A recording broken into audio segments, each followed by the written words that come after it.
Assalamualaikum warahmatullahi wabarakatuh. Pada kesempatan kali ini, saya ingin mempresentasikan artikel yang berjudul Analisis Fenomenologikal Interpretatif pada Remaja yang Menjadi Tulang Punggung Keluarga. Nama saya Kori Purwanda, NIM 190111114, sesi A, jurusan Psikologi Universitas Negeri Padang. Nah, saya ingin menjelaskan pertama tujuan penelitian. Tujuan penelitian dari artikel ini yaitu untuk mengetahui pengalaman remaja yang menjadi tulang punggung keluarga. Nah, dalam artikel ini pun kami menggunakan metode pendekatan kualitatif fenomenologis, khususnya interpretatif phenomenological analysis IPA, yang menjelaskan makna dari pengalaman hidup individu tentang kejadian atau fenomena yang terjadi. Nah, subjek penelitian dipilih menggunakan teknik purpose sampling dengan kriteria remaja yang berusia 15-20 tahun dan menjadi tulang punggung keluarga saat mereka masih di bangku pendidikan. Remaja ini bisa saja remaja SMA ataupun mahasiswa. Nah, selanjutnya teknik melakukan wawancara. Dalam artikel ini kami melakukan wawancara dengan beberapa kali dengan responden. Pengertian tulang punggung. Secara metafora, tulang punggung keluarga adalah seseorang yang menjadi penopang dalam mencukupi kebutuhan sehari-hari dan ekonomi dalam keluarga.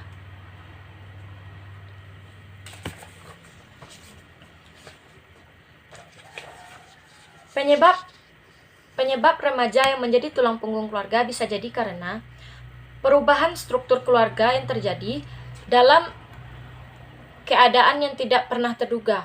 Tidak ada jaminan bahwa fungsi dalam keluarga dapat terus berjalan secara normal. Contohnya yaitu orang tua yang meninggal, orang tuanya bangkrut, atau orang tuanya sakit, sehingga tidak bisa menghidupi keluarga. Nah, dari sinilah remaja bisa saja menjadi tulang punggung keluarga.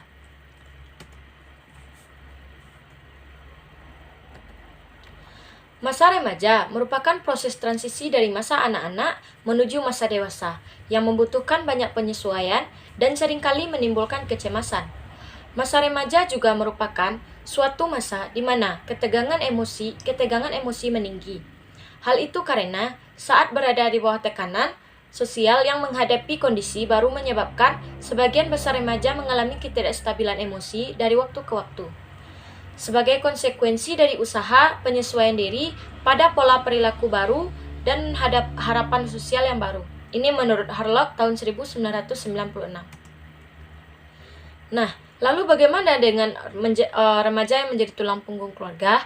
Apakah berpengaruh terhadap perkembangan mereka? Nah, di artikel ini kami memiliki 3 subjek yang berinisial OS, AR, dan SN.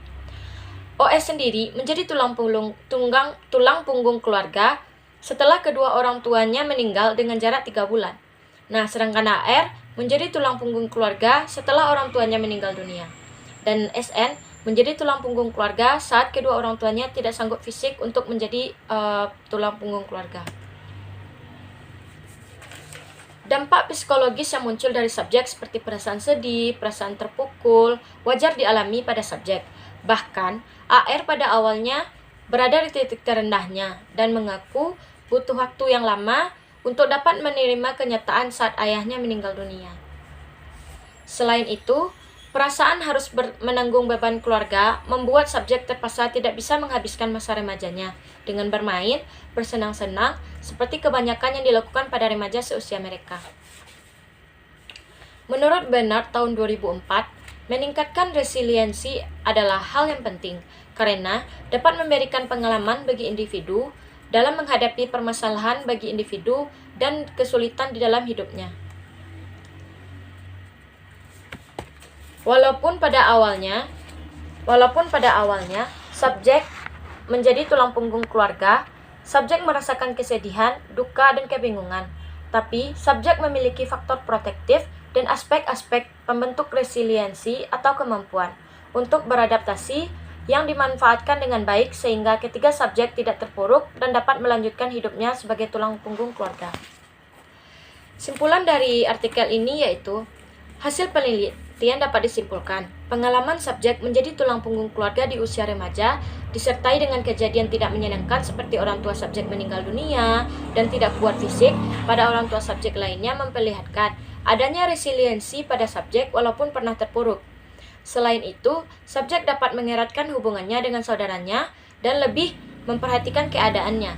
Hal ini memperlihatkan walaupun di usia muda dan mengalami tahap identity vs role confusion, menurut teori perkembangan Erikson, remaja dapat menjalani perannya dan bertanggung jawab pada masa depannya juga keluarganya. Sekian penjelasan artikel ini. Lebih dan kurangnya saya mohon maaf. Sekian dan terima kasih. Assalamualaikum warahmatullahi wabarakatuh.